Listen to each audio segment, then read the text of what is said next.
Happy Friday, my lovelies. Welcome to episode 80. Oh, big number there of Stir Crazy, our show that we've been doing pretty much since we've been locked down and quarantined and everything relating to this global pandemic. I'm your host, Kim Brown. Welcome, everybody, for yet another edition of First Nation Fridays right here on Stir Crazy, where we collect the most lovely trio of Indigenous women, and we sit and we talk about a lot of the issues that are affecting Indian country. There's a lot to talk about this week, especially connected to the Democratic National Convention and what the Biden-Harris ticket means for Native Americans. What are their plans? What are their commitments? There was a bit more of representation of Native Americans at this year's convention, but we all know representation does not equal rights. So we're going to parse down some of what happened this week. One of our panelists had the inside scoop on some of the more interesting caucuses in meetings that happened for the DNC. So we're going to get into that. Also, a variety of issues, including COVID-19, which is having a devastating impact on Indian country, and why the census undercounting of Native and other oppressed and marginalized communities could actually further hasten how COVID is moving through Indian country. So we're going to get into that and a whole lot of other things. So, of course, we always want to hear from you in the chat and in the comments. You guys shout out some questions. We love that. Shout out to everyone that's on Periscope, watching us on Twitter. Welcome to the program. And now it's time to bring in our fantastic panel. Joining us all the way down the street from Washington, D.C. She's a journalist and organizer and founding executive director of Crushing Colonialism. Jen Deerenwater is here. We're also joined with Desiree Kane. She's a journalist and an organizer in her own right. Same with Johnny J out there in California. Ladies, as usual, I'm so happy to see your faces. Welcome to First Nation Fridays. Hi. Happy to be here. So let's start out with some politics, ladies. We know the Democratic National Convention finally wrapped up. Oh my God. Like, why was that such a laborious undertaking of speeches? And I didn't even watch none of them joints. I watched the clips and the highlights, but God be with you if you sat there and watched all 3 or 4 nights of that convention. But a lot of progressives generally unhappy with what Democrats put forward. Mm-hmm. We saw some marginalized groups become further marginalized, with more Republicans being featured than Latino speakers, which was odd. And we saw the Democrats walk back some things or quietly drop some things. For example, dropping the fossil fuel exemption. We're going to get into that from the Democratic platform, which, speaks volumes.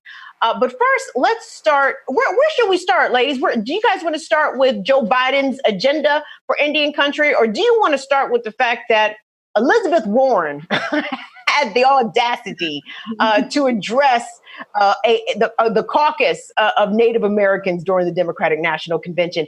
Dwayne, put that tweet up. I'm not sure if you can find it right away, but it's let me tell you which one it was. It was Liz Warren. Has something to do about Liz Warren. And I saw this float across my Twitter timeline, and I'm like, I wonder if Jen what happened to be part of this. And I tweeted you, Jen, and you said yes, you were. Now, the tweet focused on the fact that a bunch of trolls somehow infiltrated the comments, and that totally went over my head. I'm like, troll? Wait a minute. Why was Liz Warren talking to Native Americans?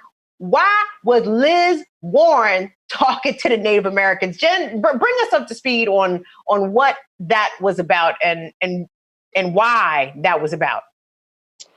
Well, I watched a lot of the different caucus and the council meetings from this week. I watched the rural and the disability council meetings. I watched both Native American caucuses, and I watched part of the environmental crisis and climate council meeting. Plus, most of the speeches every night. So oh my goodness. I have opinions for days about this speech. But in terms of Elizabeth Warren, I mean, this was something that we did see in both of the Native American caucus meetings, is that there were non-Native people there speaking, talking about how they're, allies to Indian country and this, that, and the other. And of course, Senator Warren was one of those people. She spoke at the very first meeting. The Native American caucus chair, Ryan Ramirez, referred to her as a champion for Indian country. Is she? I wasn't surprised she was there speaking, but it was upsetting nonetheless. I mean, this is someone who's done great harm to Native people, specifically Cherokee, Delaware, and the Powhatan women, who are really suffering the most because of the racism that's been, directed at Elizabeth Warren. But as she is a white woman, she's not the one really suffering from these issues. It's really Native women that are suffering. And her presence on the Native American caucus was infuriating. She has never really righted the wrongs she's committed. She's made some apologies, but that's not what a lot of us want. A lot of us want her to admit that her family story was just a story. She should have never told it. She should not have done a DNA test. And she doesn't have a right to claim us. And she owes us more than an apology. It's not an apology that I want. I want to see her actually own up to the great harm that she has caused us. She's not a champion of Indian country. When you are doing direct harm to Native people, especially Native women, you're not a champion of Indian country. And I understand that, unfortunately, because we're such a small population due to genocide, we have to make a lot of alliances with people that perhaps are not necessarily pro-Native. But to have another Native person refer to her as a champion of Indian country was really, really upsetting. And, the trolls that came out in the meeting chat, like, that's just one example of the kind of hatred, the kind of vitriol that Native women like me have suffered as a result of Elizabeth Warren's actions. Every time, I don't know what's worse, like the fact that Elizabeth Warren, in effect perpetuated a fraud, claiming to be a Native woman in order to obtain a position that was designated specifically for Native people, or to help, I guess, increase her chances of landing this position.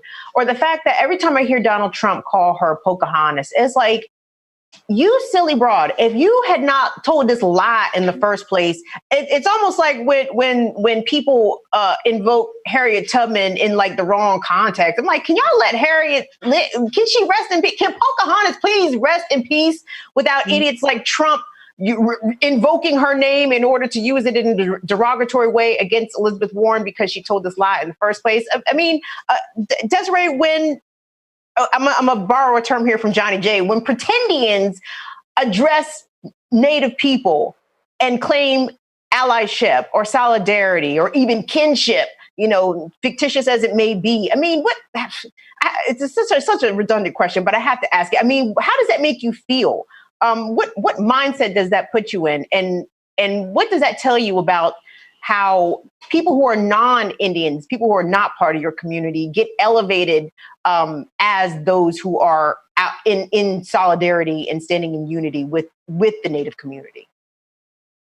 Well, for me personally, as a white-coded Native, so the American public doesn't have the nuanced understanding to be able to suss out who is a white passing or white coded Native person, who is a pretendian.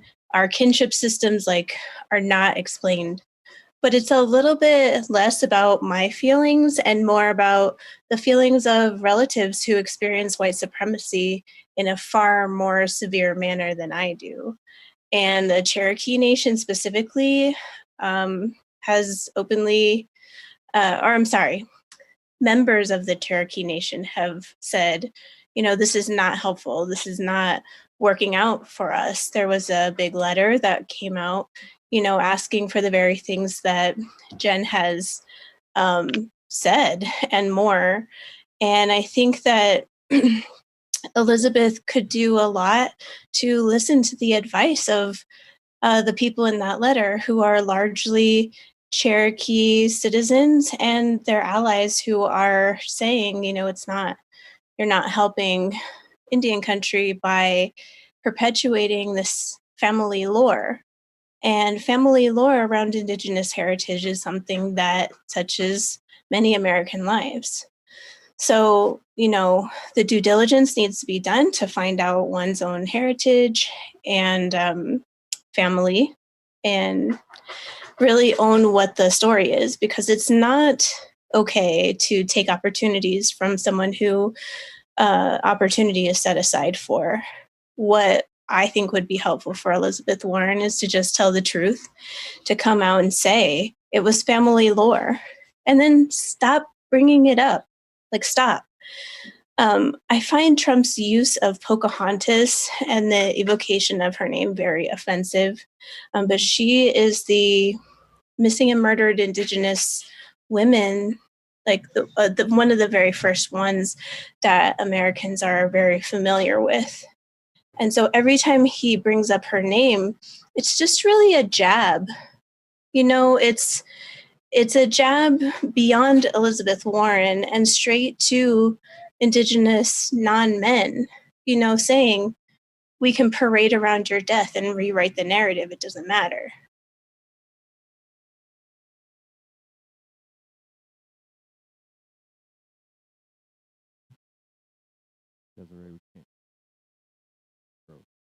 Oh, she looks like we got Desiree frozen. I feel as a white-coded Native, it's really important that we just direct to the sovereign nation's citizens who are directly impacted by her lies.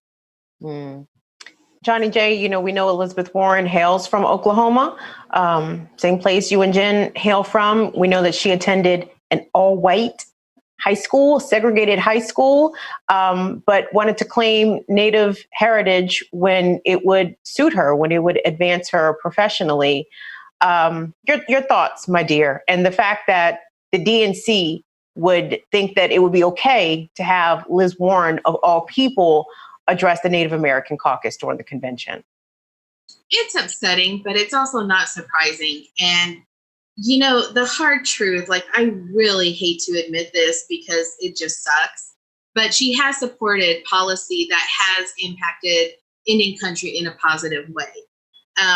So I can understand why some would say, okay, well, let's allow her to talk because she supported this policy, she supported this. So let's give her an opportunity to be an ally.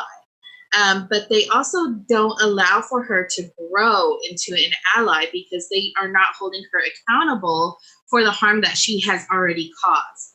Nobody is allowing her or even pushing her to come out and admit that she was wrong and to admit that she did cause harm to Indian country. And she's made some very shallow apologies.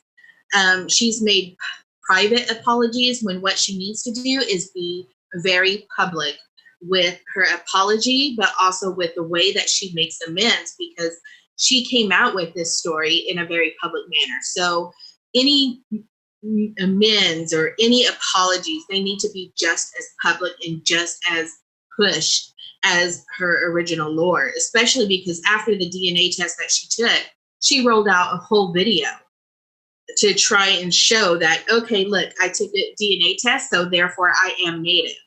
And also parading around a cousin who is Native, but not necessarily related to her through blood, to try and validate that claim. So it was very, very sneaky. And it's also something that Natives are very familiar with, because it's just exhausting, actually, to continually have to address pretendianism and how it impacts Indian country, especially when it comes from women like Elizabeth Warren, who are white and just have this lore in their family and pull it out whenever it's convenient to them, to be trendy, to be exotic, or even to try and get ahead. Because as Natives, we all know that there's a lot of people who think oh, I took a DNA test. I have native blood. So how do I enroll in a tribe? Because I want free money. I want free school. I want to go to school for free. I want free healthcare. I want free this, free that. And meanwhile, the rest of us are like, well, when you figure out when you could get all this free stuff, let us know, because we don't get free shit, you know? So it's just something that we deal with, and we see it all the time. And it's so frustrating, because it also makes it harder for natives who are actually native, who've had their connection to their tribe severed through the residential boarding school area, from being adopted out, from being put into foster homes, adopted out to white families, who have been disconnected from their people for a wide variety of reasons. It makes it so much harder for them to come home, and for them to be accepted, and for them to find belonging in the one place that they should always feel as if they belong. And that's within our tribal communities. So it makes it a lot harder for them, because we are already distrustful of people on the outside coming in, because we know the nefarious ways that they have been able to infiltrate our communities, especially if you're from the 5 civilized tribes. We know this because it's happened. We've had non-native men marrying native women, and native women being forced into those marriages or sold into marriages in order for non-native men to get a foothold in native leadership, because of the way that many of our kinship systems work. So, you know, we've seen this. We know that there's all these reasons, and it just makes it so much harder for native people to reconnect and to come home to our communities when you have pretendians like Elizabeth Warren just touting this family lore without ever wanting to understand what it means to be native, or to even be a part of the community. It would be one thing if she was claiming this lore and making an effort to reconnect with that part of her heritage, but she just used it as a talking point. She made no effort to learn Cherokee, to be Cherokee, or to live Cherokee in any aspect of her life, except for to tout it out as a talking point to whatever means she wanted. So it's very frustrating, especially now, because it's just something that, you know, it hurts Native people, especially when we see both sides, Republicans, Democrats, people just using Pocahontas in a negative manner to try and hurt Elizabeth Warren, or to try and throw it back with Donald Trump. I know when he started with the whole Pocahontas with Elizabeth Warren, well, the pushback was to come back with Brocahontas. And that was something that was largely Democratic, a whole movement where they were trying to turn it back on him. And it's like, no, guys, it's wrong for Donald Trump to use Pocahontas. It's absolutely still wrong for you to use it too, no matter what your intention is. It's still harmful to Indigenous people, not to Donald Trump, not to Elizabeth Warren, but to Indigenous people. Speaking of the Democrats, the convention was, I mean, Jen, poor thing, you watched it. My condolences. I'm very sorry. It was a rough week. I'm so sorry you put yourself through that. But from what I was able to glean from the DNC, it was a bunch of Joe Biden is so decent. He's a decent guy. Donald Trump, he's so not decent. And he's a threat to democracy. And if we all don't get out together en masse and pack our lunches and pitch our tents and wait outside the voting booth all night long on election night if we have to, then our democracy is gone, and a decent guy like Joe Biden's not going to get a shot. Well, we have thoroughly gone through Joe Biden here on this program, but not as it pertains to his relationship with Indian country. And if we could, Dwayne, I want to put up on the screen the Biden-Harris commitment to Indian country, not even necessarily an agenda.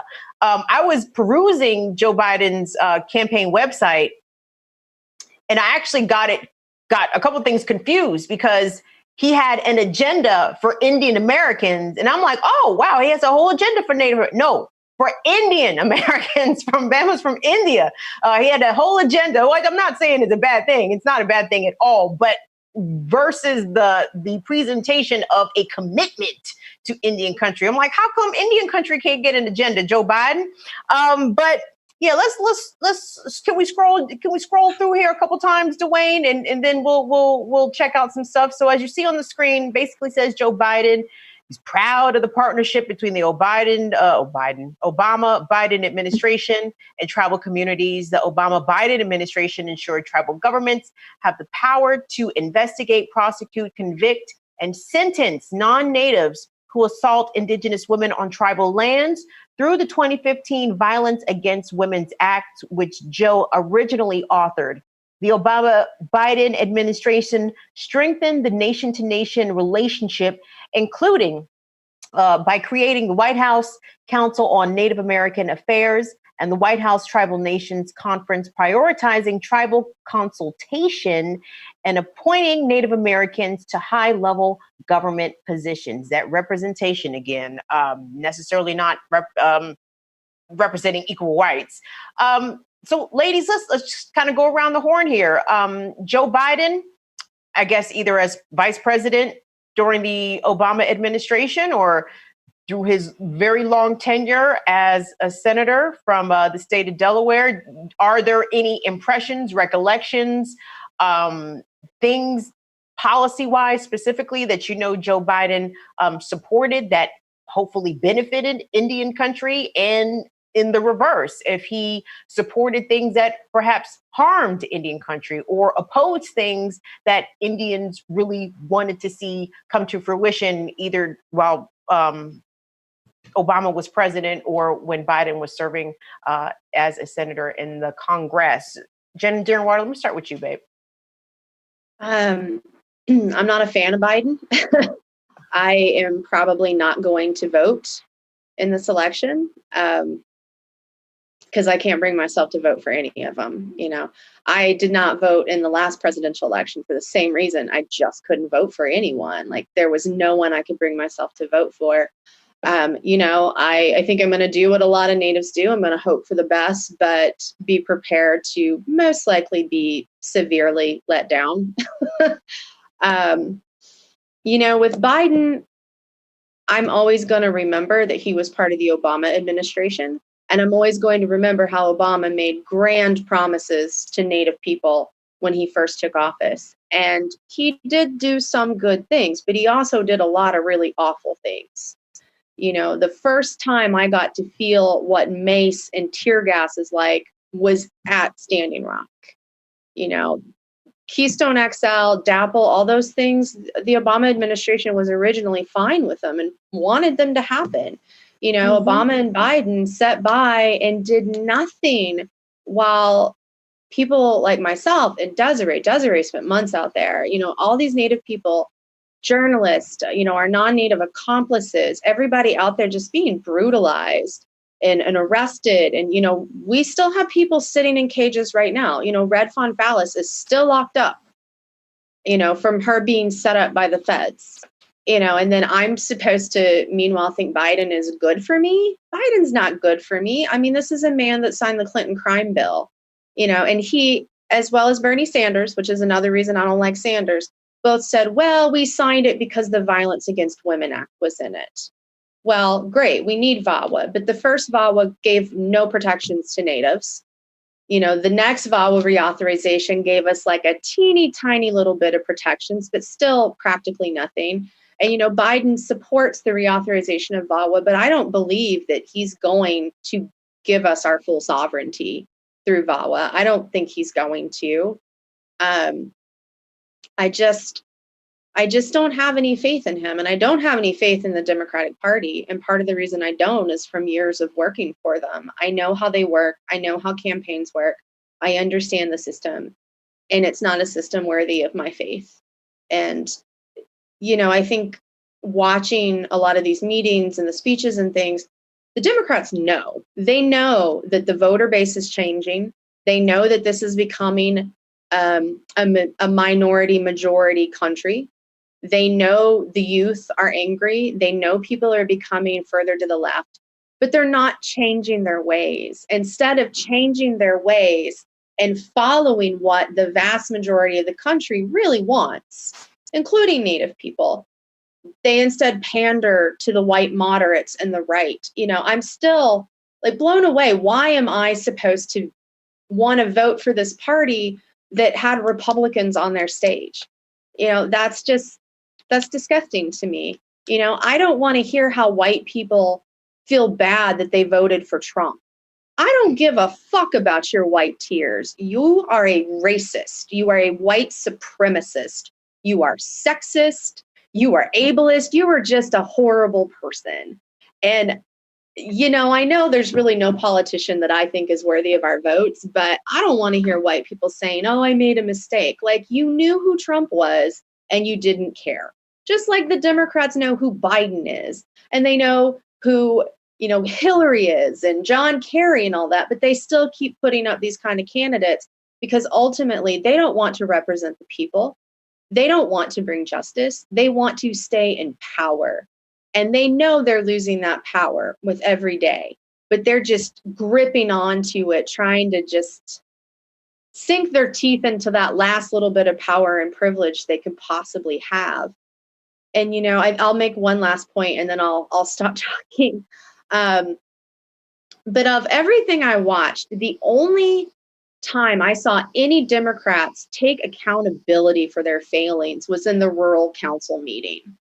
There were actually politicians in there saying, we have done wrong by rural America. We have not shown up. We have not listened.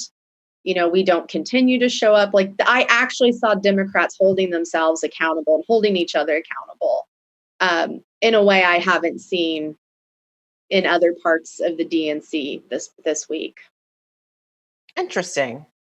Desiree, Jen brings up that you were right there on the front lines during the height of the Standing Rock uprising. I'm not even really sure the right terminology to use for it. Was it an invasion by the oil company and the state government on sovereign tribal lands to extract and to build this god-awful pipeline? But talk to us about your experience when you were there and just observing the reaction by the Obama administration to the violence that was thrust upon you as protesters, and how they really sat on their hands for damn near the whole thing. And your take generally on Joe Biden and his commitment to Indian country as he tries to be the next president. Well, I can tell you that I have a lot of resentment around the Obama administration, which includes Joe Biden, wanting to let it play out a little while longer while people were bleeding and getting shot with non-lethal, like all the rubber bullets, mace, tear gas, dogs. Like they're just like, that's cool. We're just going to let it play out a little while longer. So anytime there's like this exaltation of the Obama administration, you know, he was also the deporter in chief. He also ushered in the drone war era, you know. So I appreciate Jen bringing that up. That is my thought as well. Is like, you don't have a commitment to Indian country and then sit on your hands while the largest indigenous uprising of most recent memory plays out, while people unarmed are being brutalized by, you know, the feds and the mercenaries who were just feds who were moonlighting, you know, getting paid double time. So I don't know. I don't have a lot of faith. I think that the Democrats, this is what they do. They're pro-oil and gas. And as long as you're inherently pro-oil and gas, you can never be an indigenous like solidarity with us. So I don't know. I don't have a lot of faith. I also think that Joe Biden is extremely creepy. I've been in his presence before and taken pictures with him. You know, there at the end of this conference, I was working. It's like a man goes in front of me and Joe like doesn't touch the man that he's taking a picture with. But I come, and if you look at this picture of us, he's got his hand like up under my ribs here. He's got me pulled in close, big old grin. It's just creepy, you know, like the creepy Uncle Joe archetype is very like accurate. That's the one. Yeah. So I have no faith. And I often think for Native people, the U.S. government It can be two wings of the same bird.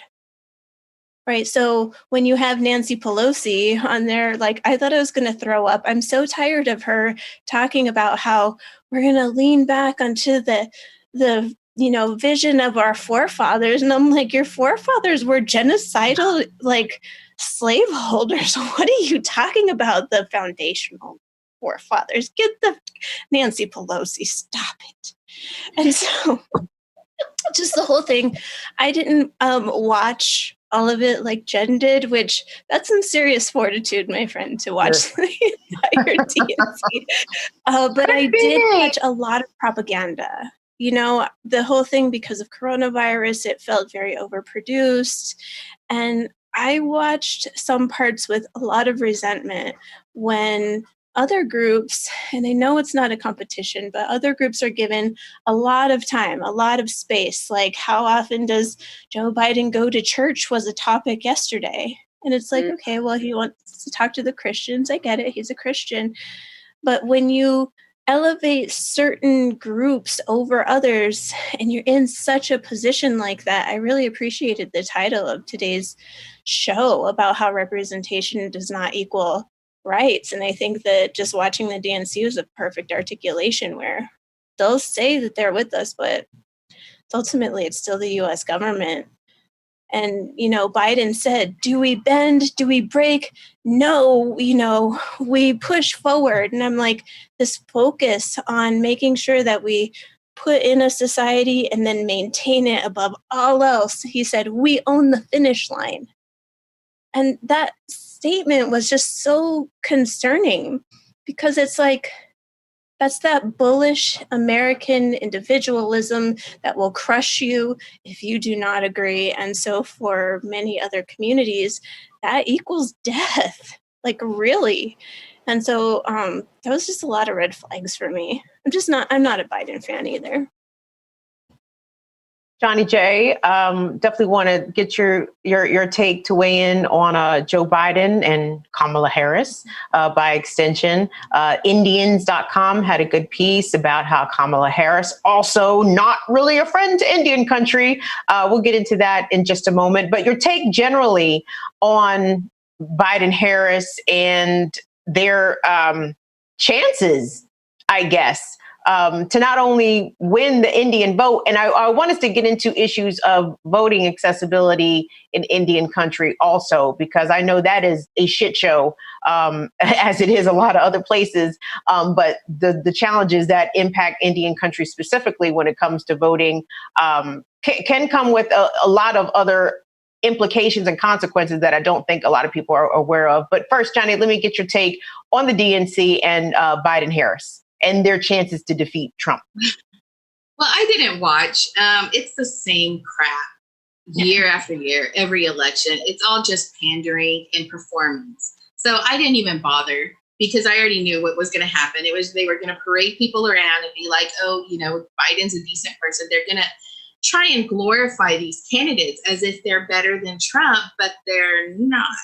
Because let's be honest right now, like, the bar has been set so low for candidates that a dung beetle would be a better president or a better candidate at this point. Like, if you're looking for a moral choice or a better choice, a dung beetle is better than the choices that we have before us.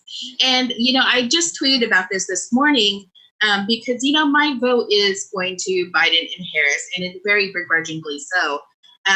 And mainly the reason for that is because it's not a vote for Biden Harris. I have no confidence in them. I am under no illusion that they are better for America, that they're better for Indian country than anyone else. Because at the end of the day, whether, Trump wins again or he doesn't and Biden and Harris get in office, we are still going to have to fight against the policies of whatever current administration is in office. That's just the hard truth.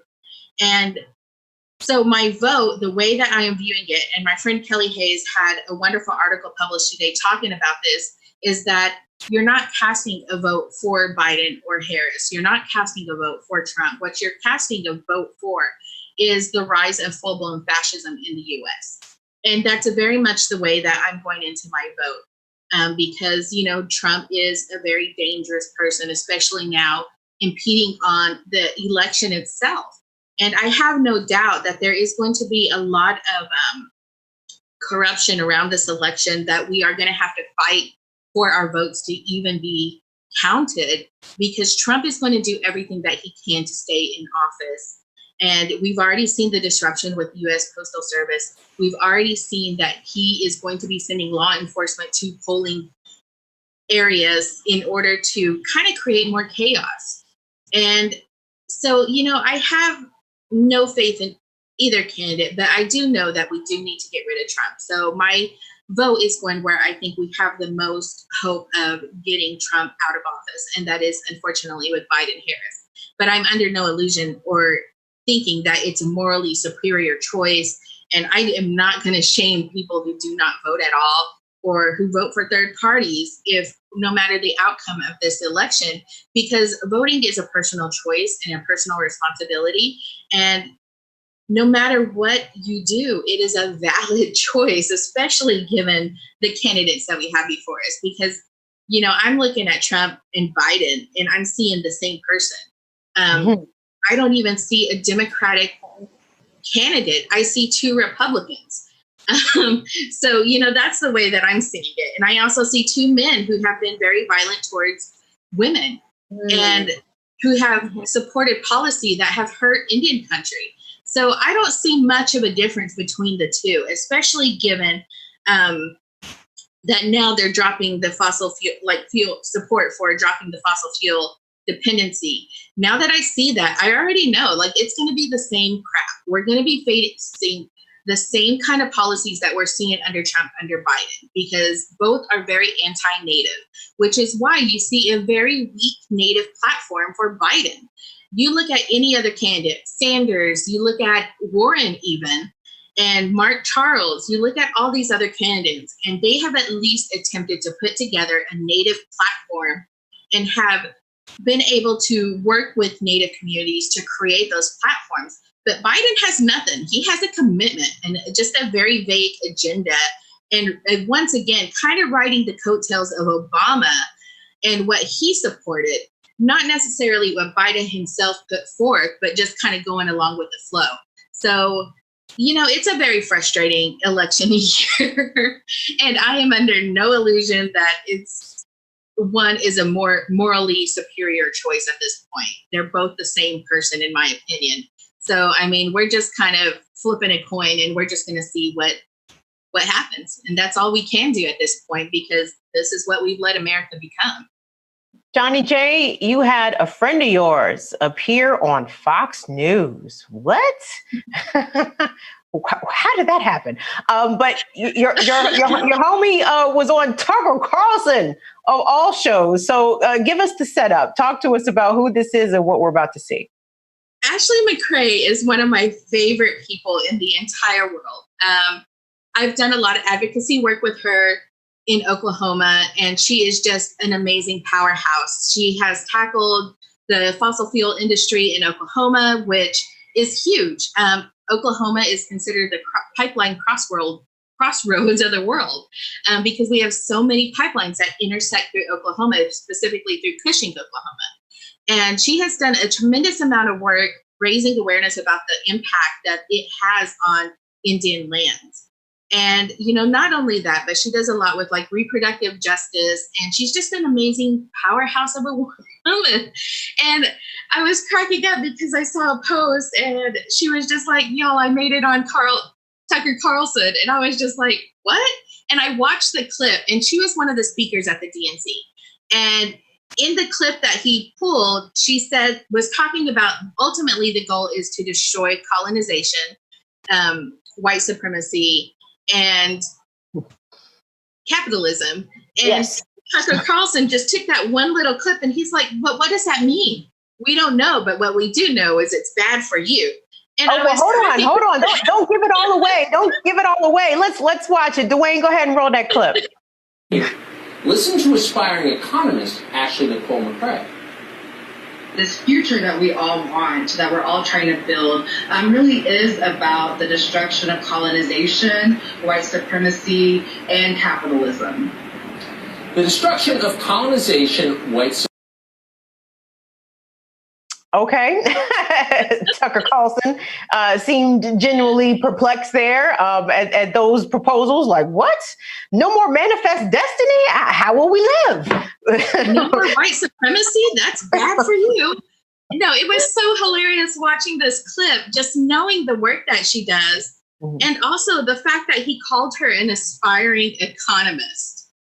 And that is so bizarre to me. I mean, fact checking is not his strong suit. We know that. But at the same time, it's like you could at least attempt to figure out who the person is that you're putting on your show, because nothing that she said is out of line with what the rest of us are working towards. You know, you see this going on in the country, across the nation. There are tremendous amount of people that are working to destroy colonization, white supremacy, and capitalism. Like, we have to do that in order for us to create the world we want to actually live in, and not this shit show that we're in now.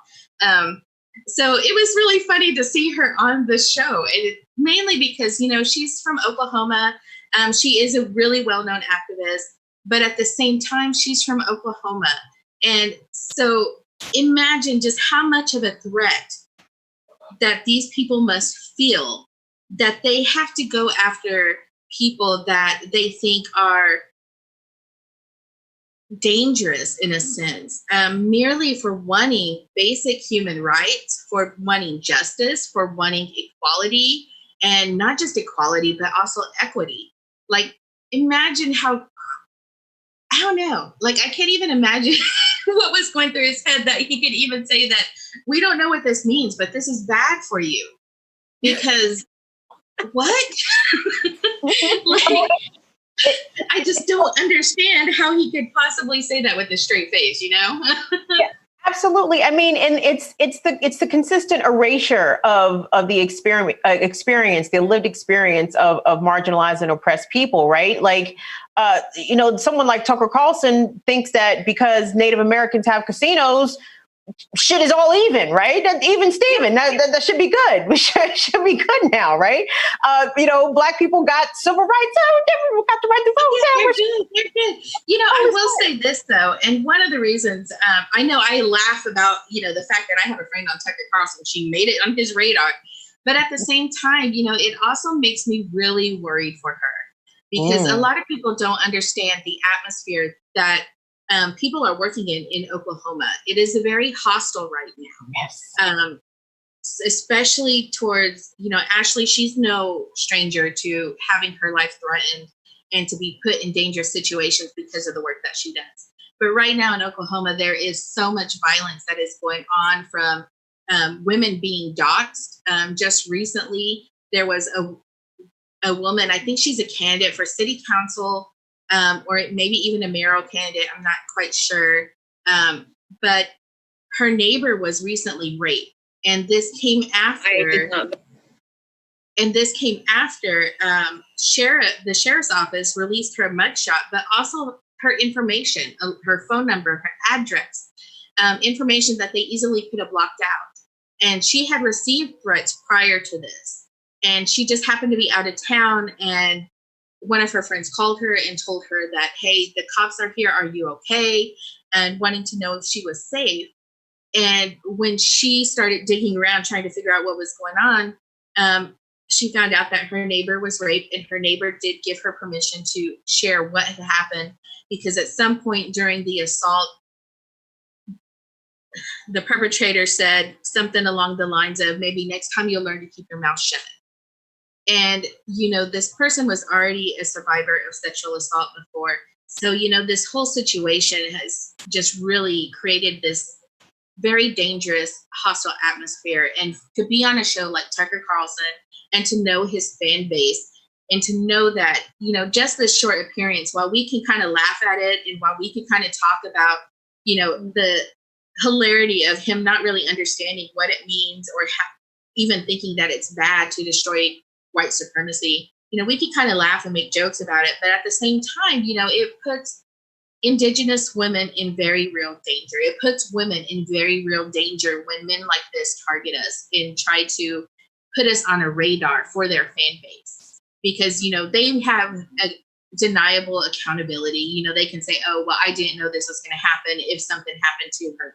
But at the same time, they absolutely knew that elevating this person's position is going to put them at risk. And it is purposely done as a way to intimidate them into silence. Speaking of Native American woman erasure this week, and we're going to circle back to some of the DNC stuff, but I wanted to put this up here. Dwayne, let me see that tweet from Ruth Hopkins. Ruth Hopkins, Native writer, attorney, former judge. This week marked the 100th anniversary of the ratifying of the 19th Amendment, which gave women, white women the right to vote. And every time this particular milestone is celebrated, it's usually exclusionary about how Native American people were excluded from this, Native American women specifically, Black women were excluded from this. This was white women got the right to vote 100 years ago. Everybody else didn't. And this is what Ruth Hopkins had to say. She said, on August 18th, 1920, women in the U.S. gained the right to vote, but women like my Oseti Sakowin, help me if I'm pronouncing that wrong, ladies, Dakota Lakota Sioux grandmother and great grandmothers were not granted, weren't granted citizenship until 1924, and all natives in the U.S. couldn't vote until 1962. What the fuck? Native voter suppression is still widespread. And she goes on to talk about how the Voting Rights Act of 65 helped to expand voting rights for many Native people, but it was a Supreme Court decision. Hold on, we got to move my thing. Supreme Court invalidated a section, in 2013, the Shelby County v. Holder decision diminishing Natives' equal access to the ballot. Ladies, I wanted to discuss this and how, it's easy for representative tokens of the Democratic Party, be they Black, Native, Latinx, other nationalities and genders, will finger wag all liberals, leftists, progressives. Y'all gotta vote, y'all gotta vote. But what they don't talk about is the obstacles involved with voting. And there are specific challenges for Native Americans to vote on their tribal lands. If they have to leave their tribal lands to go cast a vote, sometimes that can be not only a lengthy process in terms of time consumption, but it could potentially also be dangerous where Native people have to encounter hostile white folks in order to cast their vote. If we could go around, ladies, I want you guys to talk about why it's not easy for Native Americans still to vote freely in every single election held in the U.S. Jen, I want to start with you. Well, so in terms of the right to vote, it did vary a lot for a lot of Native people. Depending on the tribe and treaties and such. Like, for example, those of us who are citizens of Cherokee Nation under the Dawes Act from 1887, we were granted citizenship. So we had citizenship before a lot of other natives, but that also didn't mean that we really got the right to vote. We see this. We see voter suppression takes many forms across the country. And some of the issues that Ruth touched on, polling places suddenly disappearing, the length of time you have to drive to get to places, the amount of money. Do you even have a car? Do you have the money for the gas? Can you get there?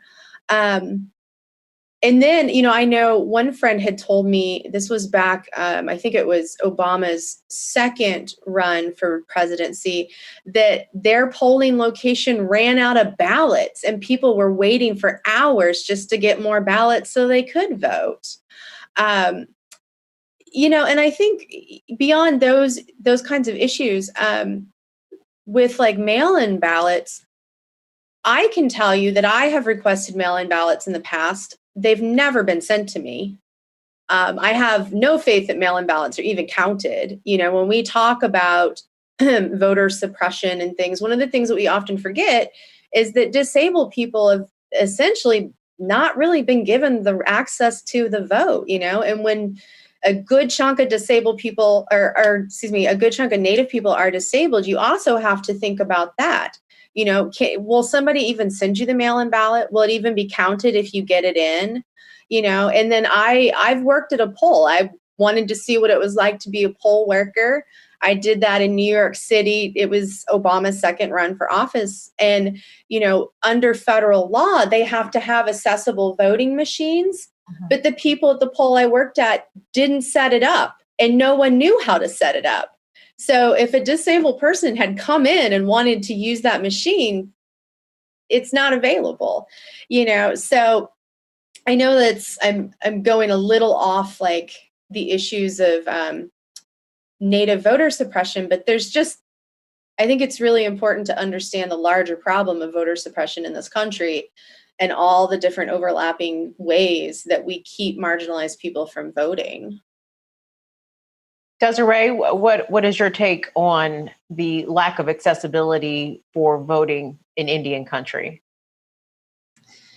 I mean, Indigenous sovereignty fundamentally undermines pretty much everything that the United States is built on. So there is no motivation whatsoever to work with entities or people who might undermine you if your total goal is dominance. So I think they make it as hard as possible as a way to render Native people voiceless and to continue this hundreds of year old attempt at exterminating Native people. Also, part of me wonders, we get upset about redistricting and things like that. And it's like, or just people don't have access. But only recently was the ruling, I think, sent from the Supreme Court that if you're setting electoral votes, you have to vote in the same manner as your constituency base. Like, the fact that that's news is wild, because that says for now hundreds of years, the Electoral College, they could just vote however they wanted. And we've known that that's been an issue where the popular vote literally doesn't matter, because the votes, like the popular presidential, your vote, like, I'm not sure that it counts, or if it does, someone please educate me, because as far as I know, the Electoral College votes are the ones that actually elect the president. So when you're talking about voter disenfranchisement, they have convinced us to gaslight ourselves and everybody focus on the presidential popular, when really we need to be focusing on things like down ballot, the votes, the sheriff, the district attorney, the people who are actually going to be criminalizing our relative. In the U.S. electoral system, period, because the whole thing's rigged towards white supremacy and rigged towards settler supremacy. Mm-hmm. I mean, so much performance, Johnny J, that we saw of, all this rainbow of different faces that appeared at the Democratic National Convention, basically signing off on this continued, white cis hetero male supremacy, right? Like, hey, we're all going to gather around and support the white guy once again. But in terms of voting, what has been your experience with being able to vote easily, or does that not even exist? Oh boy. So I have a thread on voter rights here in the US. From the very beginning, I put together a massive thread about every act that had to do with voting rights in America. And I did that after I started realizing that, wow, the vote does have power, because for so long I was one of the natives who was happy to sit on the sidelines and not take part in the system that I despise and that I know isn't broken. It's working exactly the way it's supposed to.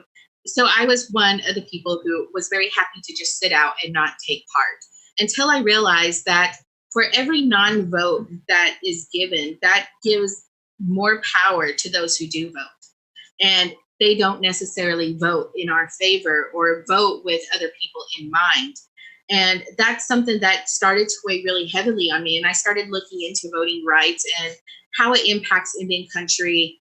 And it is a lot harder for Natives to vote for a variety of reasons, not only just being able to get transportation, to be able to afford to buy gas to go and vote, to find rides, but also in terms of making sure that they have the proper ID. Because tribal identification is supposed to be accepted. It's the same as a federal ID, but in a lot of places they don't always recognize that, and they will fight you tooth and nail to say that you need to have a government issued ID instead of allowing you to use your tribal ID, which is supposed to be just as good, and it should be because we are sovereign nations. And not only that, but the information that is on the ID. So a lot of Native communities are very rural, and we don't often have street names. And now there is a rule that says in order to vote, you need to have a valid address, and it has to have a street name. They are not allowing like P.O. boxes. And that's something that we've really had to fight against for Natives to vote. And it really has impacted states like North Dakota, South Dakota, where it did have a negative impact and did impact the vote, because it did. I think it was South Dakota, I believe, that it was they unseated a Democrat, but it was because a lot of the Native vote didn't count. They weren't able to vote because they didn't have a street name on their ID, and there wasn't enough time for them to create street names and then to go get an ID with a street name on it. So there are all these little barriers that they keep putting in place in order to suppress the Native vote. We're supposed to have the right to have a Native language speaker, an interpreter, when we go to vote. And that's not just for Natives, but this is for everybody. But there aren't enough people that speak Native languages in order for us to have those interpreters if need be. And there are quite a few Natives who first language is still their tribal language. And because of that, they're not able to vote because they can't read the ballot, and there's not any interpreters there to help them with that. And again, just going back to, transportation, it's not just being able to afford the gas, it's also being able to take time off of work, or being able to find time to travel 90 miles. Sometimes, for some communities, we talk about this with healthcare. In order just to see a doctor, you have to drive 3 to 4 hours. Now imagine doing that to have to vote. So there's all these ways that they have tried to suppress that Native vote. And it really made me understand that there is power in your vote. It does mean something, because if there wasn't power in your vote, if your vote did not matter, they would not be working so hard to suppress it. And, we can continue to work to dismantle this whole system, because ultimately that is the goal that needs to happen. And because we do need to build a better foundation for all of us to move forward from. But at the same time, even when that happens, the one thing that is going to remain the same is that we are going to have to continue to vote, because that is the only way that we are able to come together and to figure out how to compromise, which directions to move in. And it does matter. Even if the presidential election doesn't matter, like Desiree said, we need to be focusing on those local elections as well. We need to be looking at who we're putting in as sheriff, who we're putting in as mayors to overlook our cities, who we're putting in as governors even. Local and state government elections, tribal elections are so very important, and they all depend on our vote because there is power in it. And I think we need to exercise that power, exercise any power that we are given, regardless of what our faith is, because it's just an exercise in learning to use our power and learning to know that it counts, that we have a voice, we have power, and just learning how to harness it. And yeah, it's like I said, my vote is going Biden-Harris, very begrudgingly so. I hate that. But I'm also looking at the other votes that I'm going to be making, because there are so many amazing people running for state government, who are running for local government, that can make a huge impact immediately without having to depend on the federal government, which we all know is always going to work against us. So, I always say just use that power to vote, be informed. Like, and I'm not going to shame anyone who doesn't vote or, who or how they vote, because, it's the same thing. We're all just hoping and praying at this point. And I'm not going to shame anyone because, it's a valid decision and you have to do what's right for you. And for me, that is to cast a vote and to just keep hoping and praying and hoping that we continue to put people in who maybe will disrupt the system just a little bit. Just maybe throw a little kink in the plans that they have so we can continue to work to dismantle that system, which, AOC, and, she's so problematic sometimes because I think she speaks without really thinking about it. But at the same time, she is a disruptor and she isn't afraid to call out how it really is. And she understands that, yes, she's part of the system now, but it doesn't mean that she has to be fully loyal or positively just shedding light and trying to make it seem like, oh, we're going to change this from within, because she understands that you absolutely cannot do that.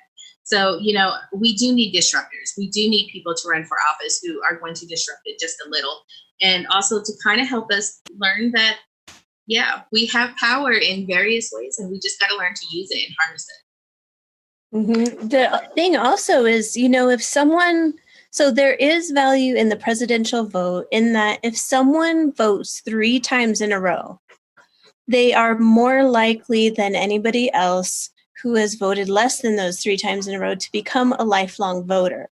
So if the idea is that we need better mayors, governors, sheriffs, district attorneys, all of that, we need to be cultivating people who are going to vote and know what a down ballot race even is, like how that system works. So I agree with Johnny that it is a way to exercise a power that you have. And so if you are feeling frustrated and don't want to feel voiceless, getting into who's running in your local races will help you feel more empowered through the method of voting. Now, sometimes movements get more done, like Black Lives Matter right now is getting more done than perhaps voters.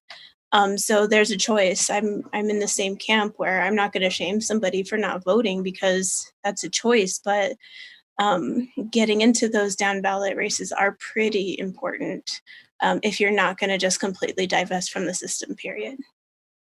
So Yes. I'm sorry, speaking, Fanny, go ahead. No, it's okay. Just in terms of like down ballot elections, I'm not voting for the president. I am going to vote for my local elections. However, once again, as a DC voter, my vote really doesn't count for much. I have no representation in Congress. And even when I vote for like our mayor, our city council and such, the DC budget ultimately has to be approved by Congress too.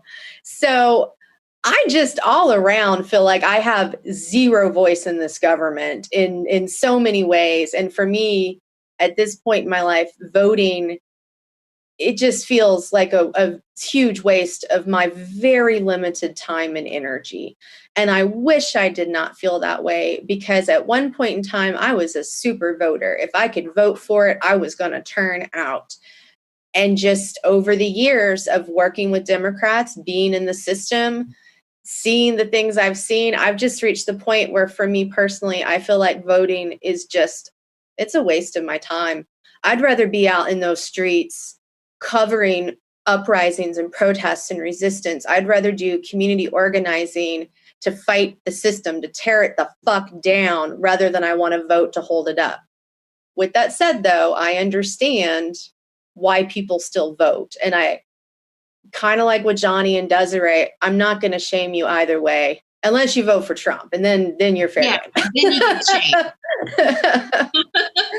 And yes, rightfully so. And, just a shameless plug, if there's any people in Oklahoma, please vote for Summer Wesley if we're District 100 for House Representative. My cousin, my family, and she will do Oklahoma proud. So please vote for her.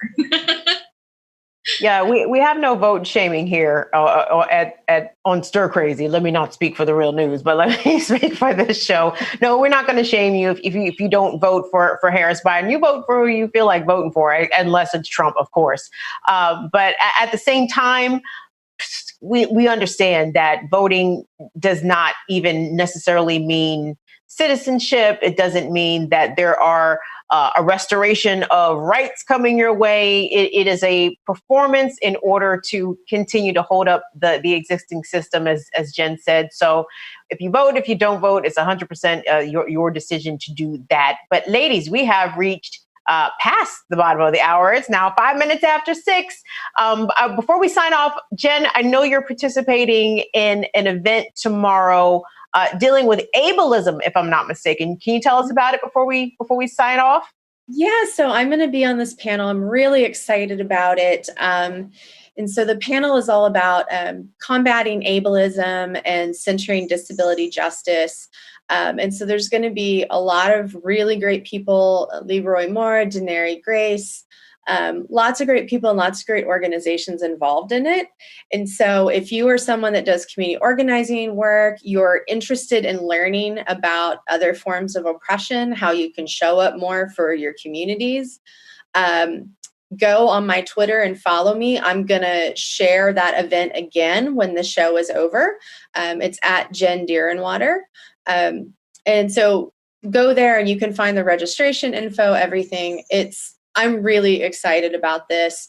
We had the 30th anniversary of the Americans with Disabilities Act last month, and there is so much wrong with this country in terms of how we treat disabled and chronically ill and deaf people. The ADA, kind of like what VAWA did for Native people, the ADA is just a teeny tiny little Band-Aid on a gushing wound. So we as a disability community have so much work to do, and the disability community is vast and broad, where every gender, sexual orientation, race, ethnicity, religion, income, education level, if you really want to think about intersectionality, please watch this if you're able. Yeah. Wonderful. Oh, I also had an article up today where I went over all of the week's news with the DNC. So take a look at that as well. That is on truthout.org. Jen Deerenwater's got a new piece. Who's about to say something? Desiree, was that you or Johnny? Oh, yeah. Just what is the name of your event tomorrow, Jen? I think that if I'm remembering it correctly, the name is Combating Ableism and Centering Disability Justice. Okay, thank you. Yes, I think a lot of people, just this society in general, needs to deconstruct the way that we view disability, the way that we treat disabled people. And my pet peeve is ableist language. Oh, people, try to listen to yourselves, please, before you just go opening your big mouth and letting dumb stuff come out. So yes, check out Jen's Twitter page if you want to check out that event. And ladies, I got to thank you all again for another fascinating First Nation Friday. We've been joined with Jen Deerenwater, Desiree Kane, and Johnny J. You need to follow all of these women on the Twitters. They are brilliant. They have so much insight, and every single non-Native person can learn from each of these women. So tune in, check out what they're doing and all that. And ladies, we will see y'all 2 Fridays from now. Bye. Bye. Thank you. Appreciate you, Kim. Appreciate you guys as always. Listen, folks, have a great weekend. The Rona is still out here, very much jumping on people. So please wear a mask. Please social distance. Please don't forget to regularly wash your hands. All that temperature check, that shit is bullshit. Don't fall for that. Just try to be smart, be safe as you can, and keep in mind that we are still in the midst of a global pandemic that is deadly, and it has killed over 170,000 people on this continent. So, and more probably. So yeah, just that's it. Have a great weekend, y'all. See you on Tuesday. Bye-bye.